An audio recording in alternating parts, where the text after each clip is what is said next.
This is Xoximilco in Cancun, Mexico, and it's one of the 7 theme parks that you have access to when you stay at the Xcaret hotels. I'm going to tell you everything you need to know so you can decide if this is something you want to do the next time you're in Cancun. There is a shuttle that will take you from the hotels to the theme park so that you don't have to worry about drinking and driving because you will do a lot of drinking. When you get there, they give you a sticker so that you can know which boat you're supposed to be on, and that's going to come in handy later. They also prioritize the need to go to the bathroom, so that's going to be the first stop that you make once you get to the venue. Our bus actually stopped on the way to the venue at a local gas station. But anyway, the views and vibes are super nice when you walk in. There's a lot of walking that you do before you actually get to the boat, but they make it pretty scenic and interesting along the way. Now, we spent a little bit too much time in the bathroom, so unfortunately we couldn't stop at these little stores along the way, but they looked really nice and interesting. And when we finally started to see the boats, we were so amazed because the colors were so vibrant, everything was so bright. So we were really looking forward to this. And transparently, this is not an excursion that I would have picked, but I'm so glad that we did it. Spoiler alert. But once you walk down, they'll look at the sticker on your shirt and direct you to the boat that you're supposed to be on, so you can see the rest of the boats, and they all have names. And actually, you guys are competing against each other to see like which boat is the most lit. So there's like a little friendly competition going on. But yeah, they take your pictures at the front, and our photos came out so nice. Let me know if you guys want to see them. But they take your pictures, and then from there you get on the boat. Once you get on the boat, there are appetizers. There was just like chips and guacamole, pico de gallo, things like that. They didn't have it labeled, so I couldn't tell what everything was, but I'm pretty sure that was cricket. Now, once everybody's had the chance to settle down, your guide will start explaining the rules, and essentially what they were is just that if you don't follow the rules, then you have to drink. Bottle of Jose is just going around like it's all tequila. And our first stop was at one of the bands. I'm not sure which one this one was, but they were all great. We really enjoyed that. The first game that we started off playing was like a drinking game where everybody had to go around and introduce themselves, and if you forgot the person's name that went before you,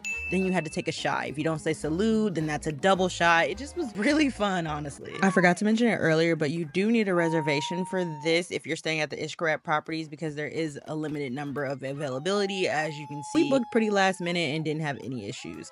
Now, after we saw a few boats, it was time to have our main course, and this is where we ran into some issues because there is someone in our party with a peanut allergy.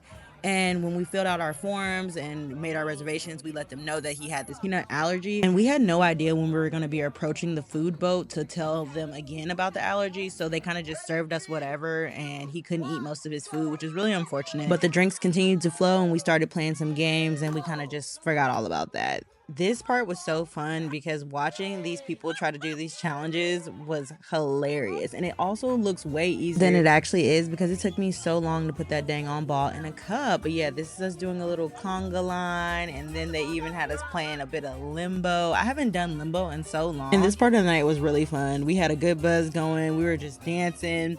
And honestly, I think this event is as fun as your guide makes it, because if our guide wasn't encouraging everyone to participate and just being really funny and personable, it might have been much more awkward on the boat, but we had a good group. Now, toward the end of experience, you do make a final stop, and this time you get off the boat, which allows them to clean it up and also place your dessert down. And when you get off, there is a live band playing and also a photographer. I really enjoyed taking these photos. They came out so amazing.